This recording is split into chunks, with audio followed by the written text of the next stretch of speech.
उन्मूलन कर देती हैं। ताप आते तो हैं जीवन में, पर इतना प्रभाव नहीं डाल पाते अपना। ये भागवत जी के आश्रित व्यक्ति का स्वरूप हो जाता है। श्रीमद् भागवते महामुनि कृते किंबा परैरीश्वर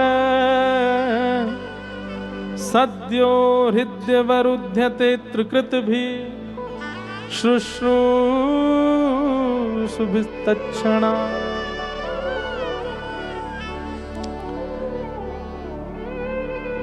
सिय पिय प्यारी अवध बिहारी जय जय श्री अग्रदास दुलारी। सिय पिय प्यारी अवध बिहारी जय जय श्री अग्रदास प्यारे अवध बिहारी जय जय श्री अग्रदास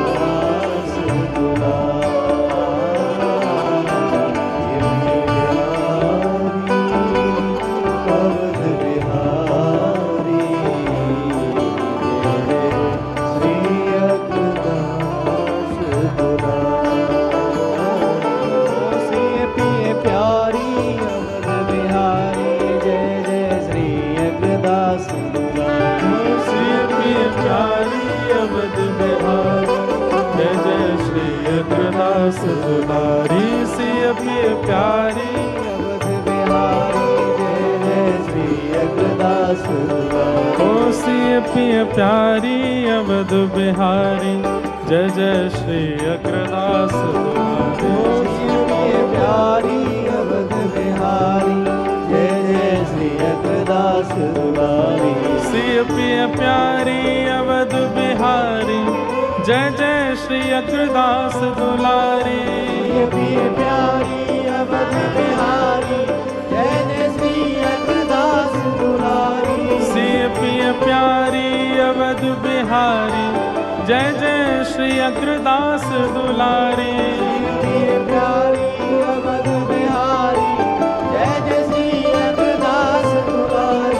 सिय पिय प्यारी अवध बिहारी जय जय श्री अग्रदास दुलारी। सिय पिय प्यारी अवध बिहारी जय जय श्री अग्रदास दुलारी। सिय पिय प्यारी अवध बिहारी जय जय श्री अग्रदास।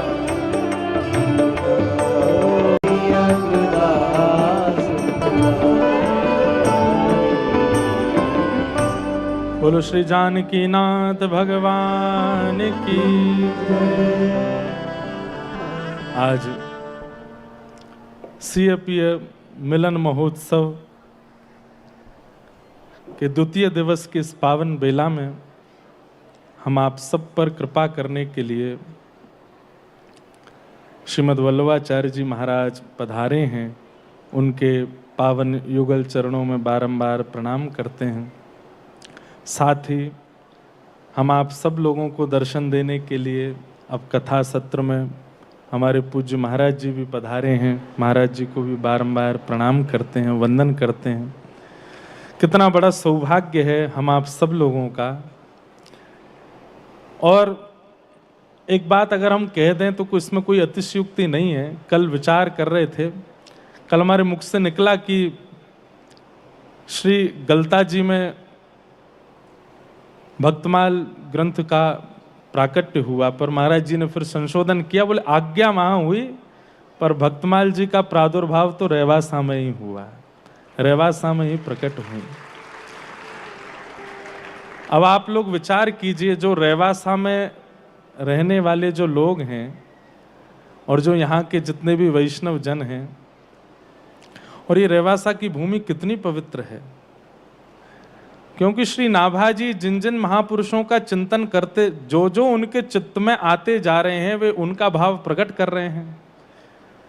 और श्री नाभाजी के चित्त में आ रहे हैं, इसका मतलब नाभाजी रेवासा में बैठे हैं, तो जितने भी महापुरुष हैं वे सब रेवासा आए हैं।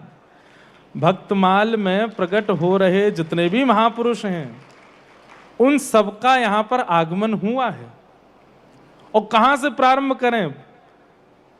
भगवान के अवतारों से प्रारंभ होकर के और संपूर्ण भक्तमाल ग्रंथ में जितने महापुरुष हैं सबका आगमन हुआ। और फिर उसके बाद प्रत्यक्ष स्थिति में श्री स्वामी श्री अग्रदेवाचार्य जी महाराज, श्री नाभाजी महाराज जब यहाँ विराजमान हुए तब भी कई आचार्यों का, उसके बाद भी आज तक कई आचार्यों का आगमन यहाँ हुआ है। तो इस बात में कोई अतिशयोक्ति नहीं कि जैसे ब्रज की रज पूजनीय है, चित्रकूट की रज पूजनीय है, अयोध्या जी की रज वंदनीय है, पूजनीय है, ऐसी श्री रेवासा जी की भी रज यदि माथे से धारण कर ली जाए तो निश्चित है कि भक्तमाल ग्रंथ में विराजमान अनेक भक्तों में से किसी एक भक्त का गुण तो चित्त में आ ही जाएगा। आज हम आप सबके मध्य में पूज्य महाराज जी पधारे हैं, महाराज जी को बारंबार प्रणाम करते हैं। अब तो बस आप भी और हम भी अपने भाग्य की सराहना करें। हमने पहले ही निवेदन किया था, महापुरुष पधारे हैं और उनके श्री विग्रह को देख करके ये भावना ना आवे कि ये भी एक सामान्य जीव हैं हमारी तरह, या फिर थोड़ा विशिष्ट मान लें, महापुरुष मान लें।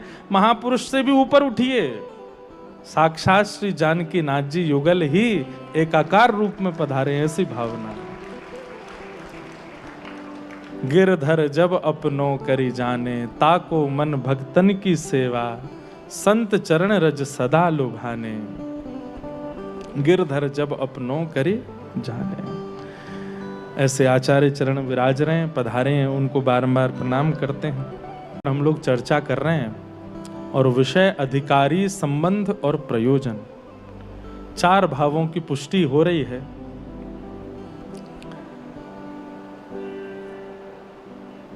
तो निवेदन कर रहे हैं, वैद्यम वास्तव मत्र वस्तु शिवदम।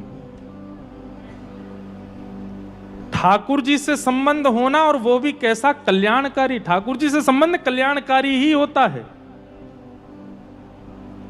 उसमें कोई भेद नहीं है, संशय नहीं है। और ठाकुर जी से संबंध का मतलब आचार्य चरणों से संबंध, गुरुजनों से संबंध, वैष्णव भक्तों से संबंध, ये कल्याणकारी ही होते हैं। संसार में जितने भी संबंध हैं उनमें कल्याण की कोई प्रामाणिकता नहीं है। कितनी भी कुंडली दिखवा करके ब्याह कर लिए जाएं, पर उसके बाद भी अनुकूल जीवन साथी है इसकी कोई प्रामाणिकता नहीं होती। लेकिन वैष्णवों से मिलने में कुंडली नहीं देखी जाती है, फिर भी ये प्रमाणित है कि कोई दुर्भावना नहीं होगी, कल्याण ही होगा, मंगल ही होगा, इसमें कोई दोहराए नहीं। शिवदम, कल्याणकारी। हम तो ये बात कहते हैं कि श्रीमद् भागवत की कथा श्रवण के पश्चात ठाकुर जी के प्रति भगवत भावना जो है वो भगवत भावना से अब अपनत्व की भावना आने, ठाकुर जी अपने से लगने लगे, ये तो हमारे हैं, और उनके प्रति कोई एक संबंध प्रकट होने लगे। कथाएं श्रवण करने के बाद भी ठाकुर जी ही हैं, ठाकुर जी परमात्मा ही हैं, भगवान ही हैं, और कोई अपनत्व की भावना उनके प्रति प्रकट नहीं हुई है तो अभी भली भांति श्रवण किया नहीं गया है।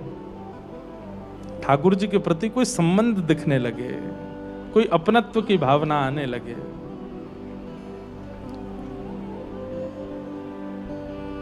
गोसाई श्री विठल नाथ जी ठाकुर जी को लाला मानते हैं और उनके प्रति लाला की भावना रखते हैं कि जे तो हमारे लाला हैं। लाला की भावना रखते हैं तो एक बात और निश्चित मान लीजिएगा, हमारी बात बहुत ध्यान से सुनिएगा।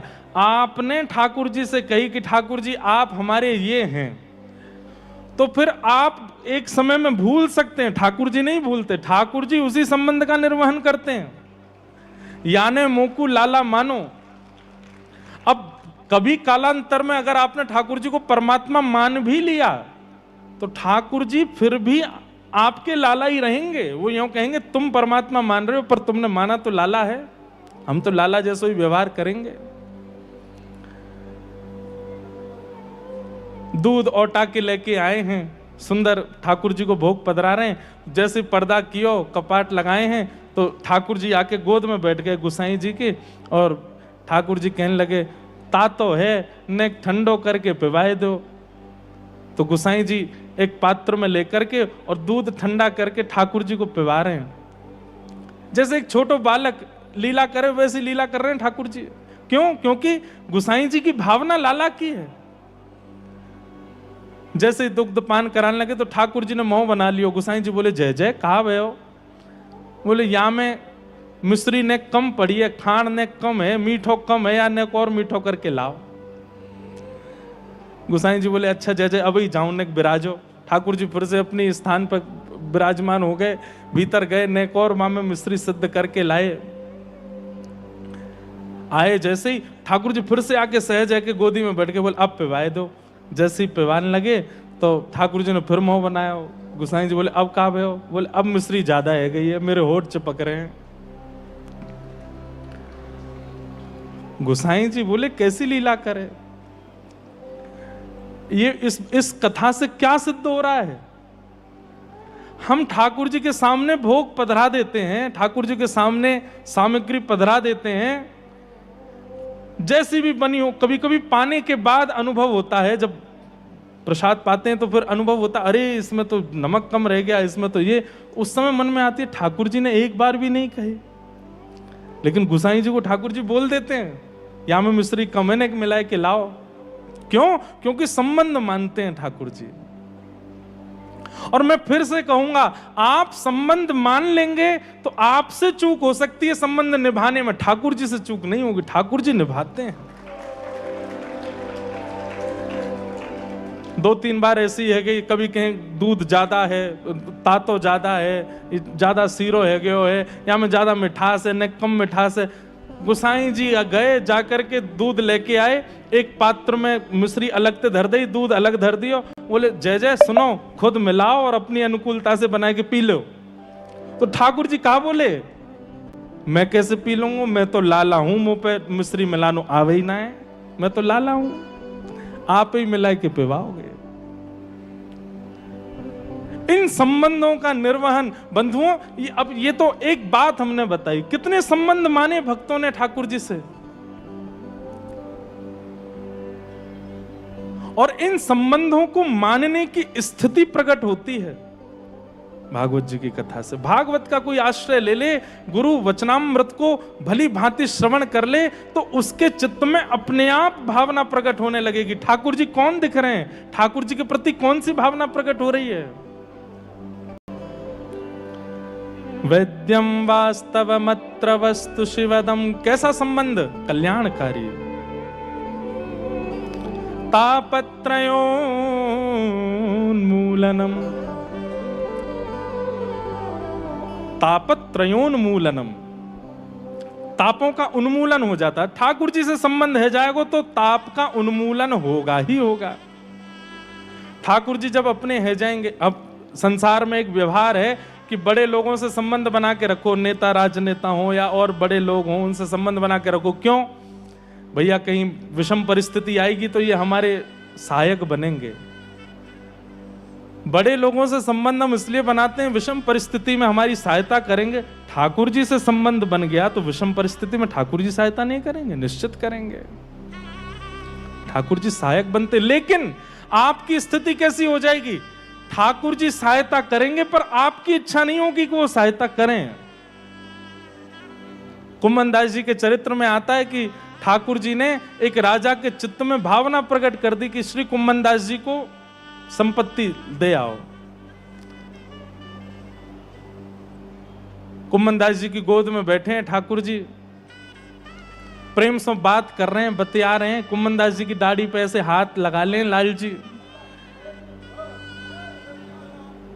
चर्चा करते करते इतने में राजा आयो तो ठाकुर जी अंतर ध्यान है गए।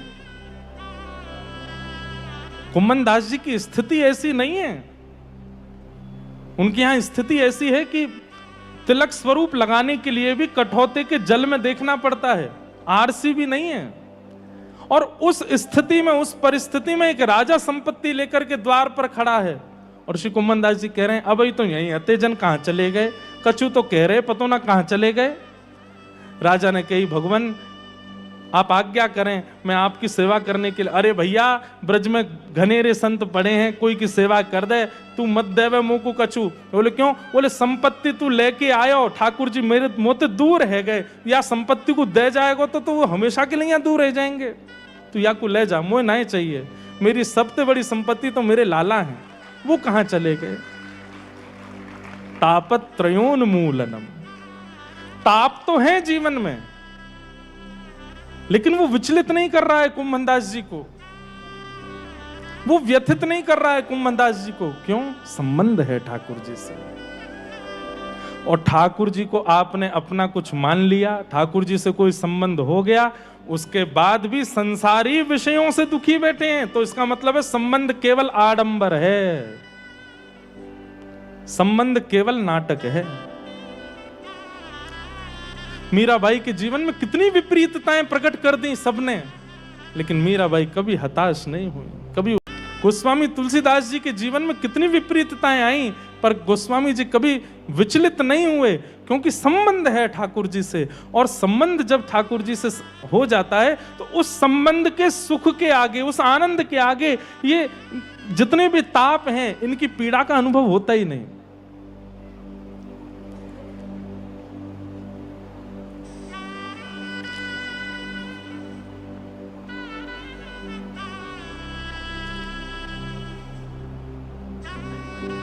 उंगली में थोड़ी सी चोट लग जाती है, मान लो एक सुई जैसी लग गई, तो व्यक्ति उंगली लेकर के बैठा रहता, अरे अरे इतनी लग गई, मेरे खून निकल रहा है, ये हो रहा है, वो हो रहा है। संसारी व्यक्ति ऐसा ही होता है, वो छोटे छोटे जीवन में आने वाले तापों को भी लेकर के बैठा रहता है कि ये मेरे लग गई, लेकिन वो ये विचार क्यों नहीं करता कि उंगली में केवल एक सुई लगी है, बाकी का पूरा शरीर तो स्वस्थ है। एक उंगली में लगने वाली चोट इतनी व्यथित क्यों कर रही है, यह विचार करो, बाकी सब तो स्वस्थ हैं। यह स्थिति कब बनती है? भगवद आश्रितों के, भागवत आश्रितों की ऐसी स्थिति बन जाती है। वो पीड़ा को इस प्रकार देखते हैं, अरे ये पीड़ा है, बाकी सब जो अच्छा है उस पर दृष्टि डालो ना, वो सब तो ठीक है ना, इससे विचलित क्यों होना, इससे व्यथित क्यों होना। इसी को कहते हैं तापत्रयोन्मूलनम। सब प्रकार के ताप जीवन में आते हैं। आप ये मत सोचिएगा कि कथा वक्ता हैं या कोई श्रेष्ठ महापुरुष हैं तो जीवन में ताप नहीं है, ताप। पर जितनी विचलनता एक संसारी व्यक्ति को होती है, उतनी विचलनता हरिजनों को नहीं होती, उतने व्यथित वे नहीं होते। वो तो उसमें भी सूरदास जी को कोई कहे आपके नेत्र नहीं है, तो सूरदास जी कहते हैं अरे भले नहीं है नेत्र। बोले क्यों? संसार के लोग संसार में फंसते क्यों हैं? बोले नेत्रों से देख लेते हैं, मुंह को तो नेत्र ही नहीं दिए ठाकुर जी ने। बोले तू को नेत्र नहीं देके ठाकुर जी कह रहे हैं संसार में तू को फंसवे को चक्कर ही खत्म कर दियो, फंसे कोई नहीं। कहने की बात, कहने का अभिप्राय, अपनी प्रत्येक स्थिति को व्यक्ति स्वीकार करने लग जाता है और फिर उसमें भला क्या है, उस भले का विचार करके जीवन यापन करता है। तापत्रयोन्मूलनम। श्रीमद् भागवते महामुनि कृते किंबा परैरीश्वर सद्यो हृदयवरुध्यते त्रिकृतुभिः शुश्रूषुभिस्तत्क्षणात्। श्रीमद् भागवते महामुनि कृते। श्रीमद् भागवत जी कैसी हैं? वेद व्यास जी के द्वारा रचित श्रीमद् भागवत जी ऐसी हैं कि इनकी सुनने मात्र की इच्छा चित्त में प्रकट हो जाए। हमें कथा सुनने जाना है, ये इच्छा मात्र ठाकुर जी को चित्त में प्रकट कर। इसका एक अर्थ ऐसे भाव लगा लीजिए, आपको पता चली कि CFPA मिलन उत्सव हो रहा है रेवासा में, भागवत जी की कथा होगी, चलो हम सुनने जाएंगे। ये भाव जैसे ही चित्त में आया कि सुनने जाएंगे, उसी समय श्री ठाकुर जी चित्त में प्रकट हो गए, उसी समय प्रकट हो गए। और प्रकट होकर के यहां तक लाने की जो संभावना बनवाई है वो ठाकुर जी बनवाते हैं। आप नहीं आए हैं, आपके चित्त में ठाकुर जी विराजमान होकर के आपको लेके आए हैं। चलो वहां उत्सव है, रो संत आ रहे हैं, वैष्णव जन आ रहे हैं, ब्रजवासी जन आ रहे हैं, सबको दर्शन करेंगे। ये आपकी भावना नहीं है, ये ठाकुर जी की भावना, ठाकुर जी करवा रहे हैं।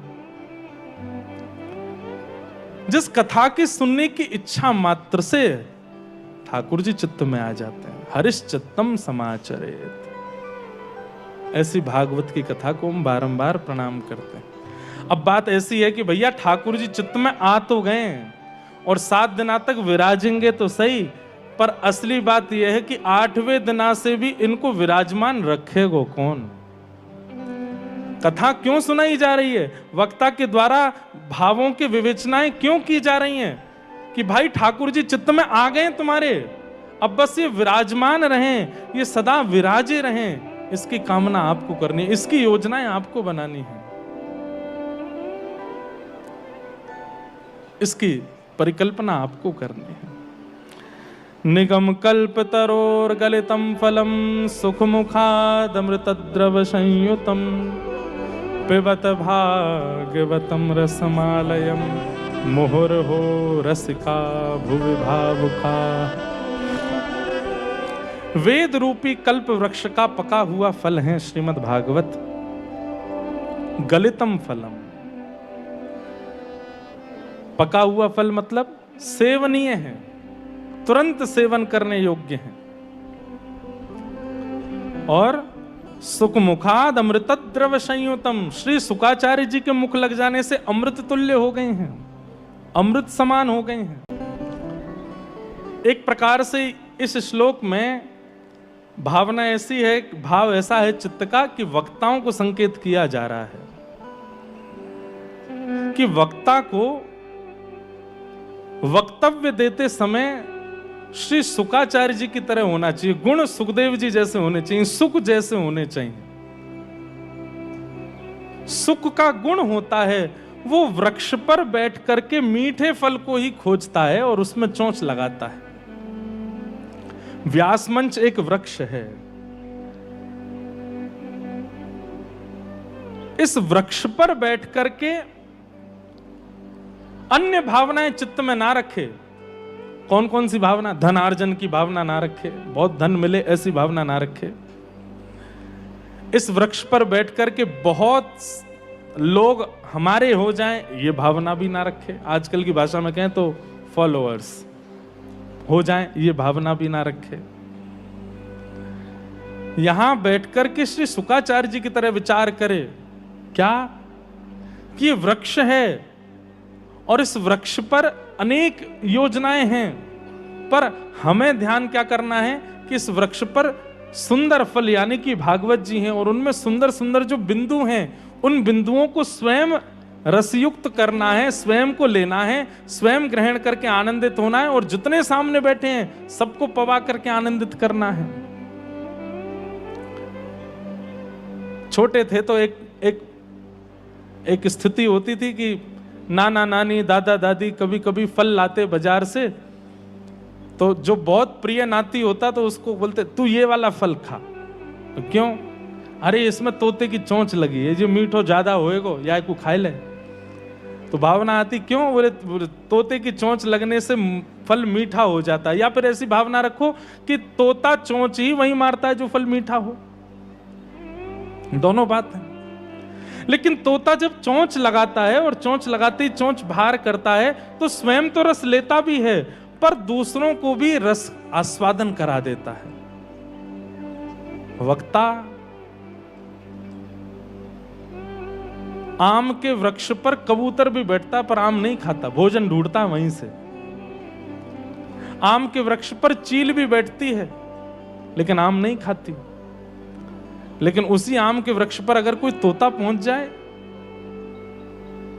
सुंदर फल ढूंढ करके उसमें मुख लगाता है, स्वयं भी रस लेता है, और जैसे ही चोंच बाहर निकालता है तो कुछ रस उस फल में से टपक जाता है, और नीचे जब गिरता है तो कई सारे छोटी छोटी चींटियां भी उस रस को ले लेती हैं, सबको आनंदित कर देता है।